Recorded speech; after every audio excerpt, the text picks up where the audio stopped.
ಅಂತ ಹೇಳಿದ್ರಣ್ಣ engineer.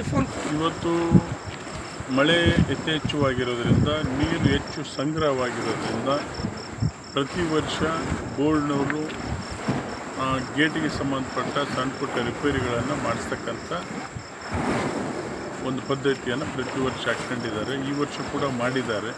So ಎಲ್ಲೋ ಒಂದು ಕಡೆ ಆ ಚೈನ್ ಕಟ್ಟಾಗಿ ಗೇಟು ಕಟ್ಟಾಗಿರ್ತಕ್ಕಂಥದ್ದು ಮೇಲ್ನೋಟಕ್ಕೆ ಕಾಣ್ತಾ ಇದೆ.